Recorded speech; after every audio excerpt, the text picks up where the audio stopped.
Hillary Clinton's campaign manager, Robbie Mook, has been calling attention to Russia's influence in the 2016 presidential race. On Twitter, Mook called for an independent, bipartisan commission to investigate. And he wrote in Britain's Guardian earlier this month, quote, "We have to take action now to root out Russian and other foreign influences before they become too deeply enmeshed in our political ecosystem." Robbie Mook is now an advocate for cybersecurity, and he joins us. Robbie, good morning. Good morning. The White House Chief of Staff Reince Priebus said yesterday on the Sunday morning talk shows there's no collusion. There was no collusion between anyone involved in the Trump campaign and with Russia.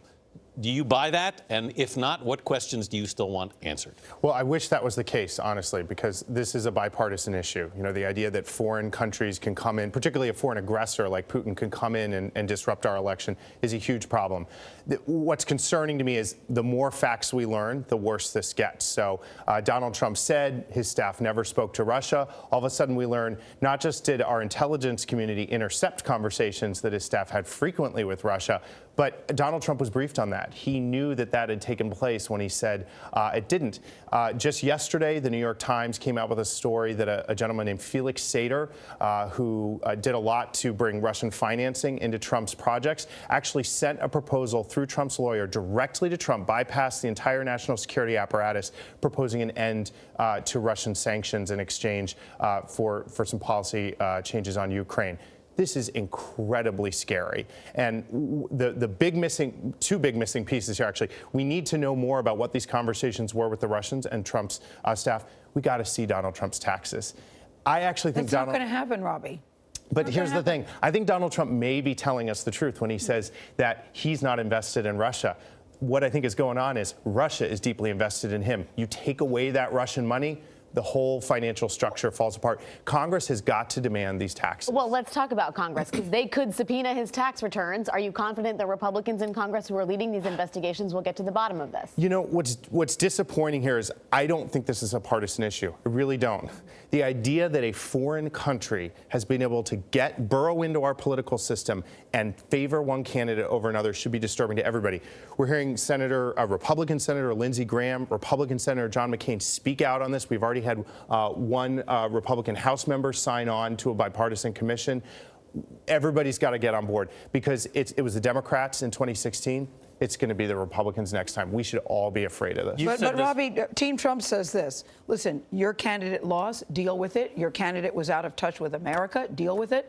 And now you all are trying to deflect and blame it on the Russians. What do you say to that? You know, you'll notice in what I said, I didn't bring up our campaign, whether it caused our loss or not.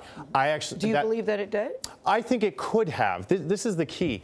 No campaign manager, no candidate should ever sit at a table like this on a news program and say, I don't know, the Russians might have been the reason we lost the election. It's not important whether they were or not. What's important is that it could have been the reason, and that should never happen again. Mm-hmm. But you think that this sort of pernicious influence could extend beyond just elections and into domestic policy. How and why is that? Absolutely. Look, it's very clever what the Russians have set up. It's a whole system to disseminate information. They have a news outlet, a propaganda news outlet, the RT. It used to be Russia Today. Now they just call it RT. They've hired American news anchors to be on there. They have a whole system of fake Twitter personalities that have a lot of American followers. And through all these channels, they push out information and they actually influence our public debate. So you'll notice when it comes to Vladimir Putin, when it comes to sanctions, these are things that used to have bipartisan support. You know, now we're actually discussing, should we lift the sanctions? Should we not? That's because of this Russian influence. We got to get it out. And here's the thing, Russia's just one country. You know, we got 200 around the world. Anybody else can play this game. It's very cheap. It's very easy. We got to make it hard, and there've got to be repercussions for doing it. Yeah, you say eerily it's like 1972, alluding to Watergate. Look, somebody broke into the DNC. They didn't do it physically this time. They did it digitally. It was a foreign country. The president has been lying about it. He lied about whether his staff were talking to Russia. And the more we learn, the closer it gets to the president himself and the scarier it gets. Well, this story certainly has legs and will continue. Thanks. Thank you very much, Robbie, for joining us this morning.